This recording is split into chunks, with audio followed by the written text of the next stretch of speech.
The mechanism of how the brain works, it's Einstein's brain, Hitler's brain, Genghis Khan's brain, Tom Bilyeu's brain, John Assaraf's brain, all the same functionality. So if you understand the mechanics of what's supposed to happen, then you say, okay, great, when I feel this, then what am I going to do? So I like to use an analogy of a car. You're driving a car, and you're talking to a friend of yours, and a light pops up on the dash. You don't take a hammer and hit a light. It's a signal. Something's happening in the engine, in the trunk, in the tires. Something's happening. Emotions and feelings aren't positive or negative. They're empowering or disempowering to varying degrees if you don't understand them. And so if you think about fear, right? How does a firefighter go into a burning building when there's this enormous adrenaline and epinephrine, that could stop most people dead in their tracks? They learn, here's the feeling, it's normal. Do you have the knowledge and the skills and the preparation to deal with this in a safe way? Go. If you don't, now you retreat. So we have this phenomenal brain, right? It's genius abilities. We can't figure out how to replicate it anywhere with billions of dollars, but we are getting some of the user's manual now. So when you feel fear, what should you do? I teach the first 2 exercises that I teach every one of our students. Number 1 is called Take 6, Calm the Circuits. So if you have this unpleasant, anxious, fearful emotion, energy in motion, right? And it's unpleasant, and the brakes have gone on, if you just take 6 deep breaths in through your nose, out through your mouth like you're breathing through a straw, you will deactivate the stress response center, which means blood is going to go back to the left prefrontal cortex. The Einstein part of the brain can actually think through this problem, because what happens when the stress response center is activated, blood goes away from that into the fear response, so you have epinephrine, cortisol, adrenaline to be able to get you out of the situation. It's part of our instinctual brain, part of the reptilian brain. The first part of the brain that was developed was that, then the mammalian brain, the limbic system, then the neocortex, the thinking brain. So when our brain has this signal of, oh my God, you might get hurt, you might lose this, you might get in trouble, you might be embarrassed, ashamed, ridiculed, judged, etc., that part of the brain is going to get activated. So if you take 6 deep breaths first, calm down, calm the circuits first, then do exercise number 2 is called AYA, A-I-A. The first A is for awareness. What am I thinking right now? What am I feeling right now? What am I sensing right now? What is my behavior right now? So you thoughts, feelings, sensations, awareness of behavior.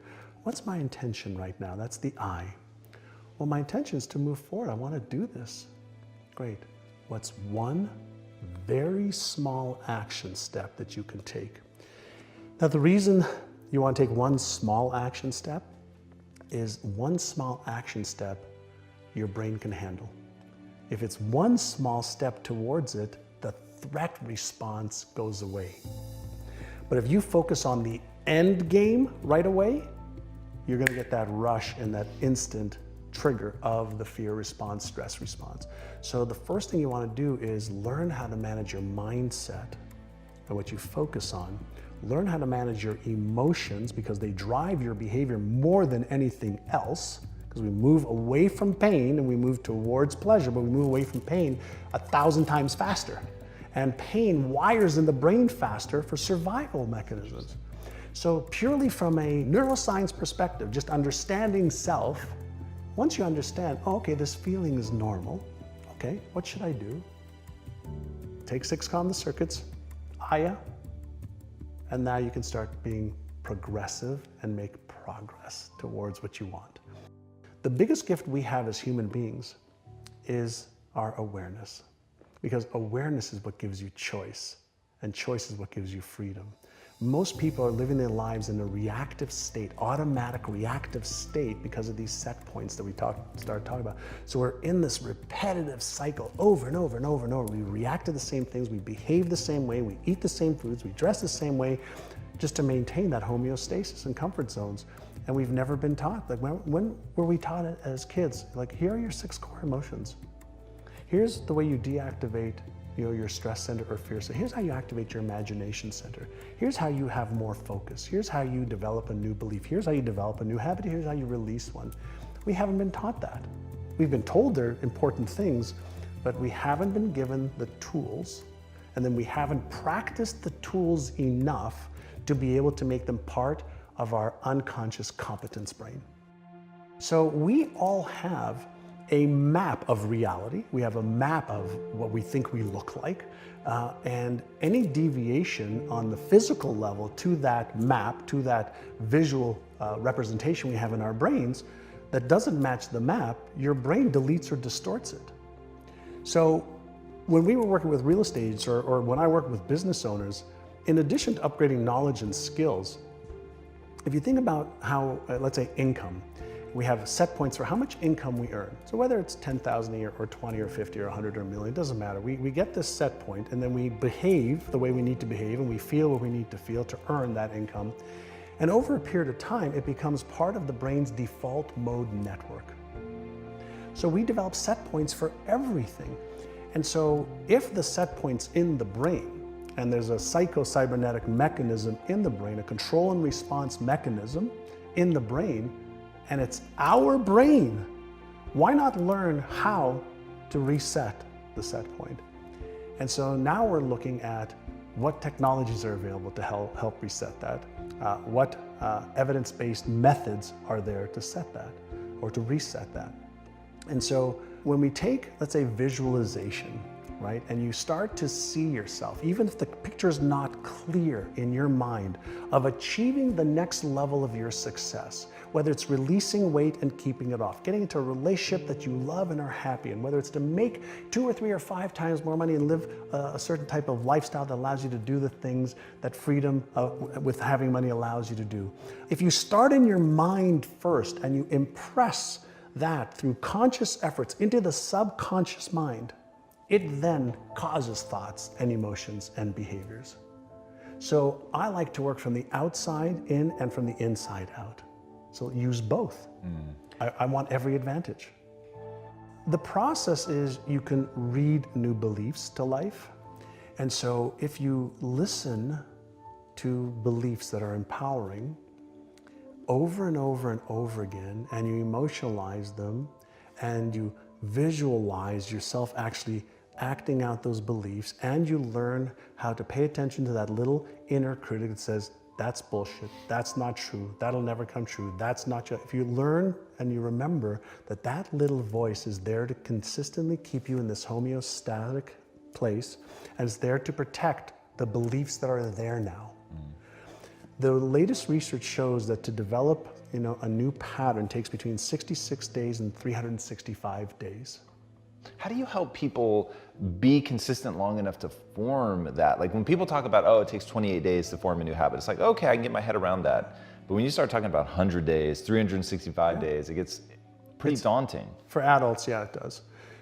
So you have to use intrinsic and extrinsic motivation. So you have to start everybody off with, why is it important for you to be able to develop these new beliefs?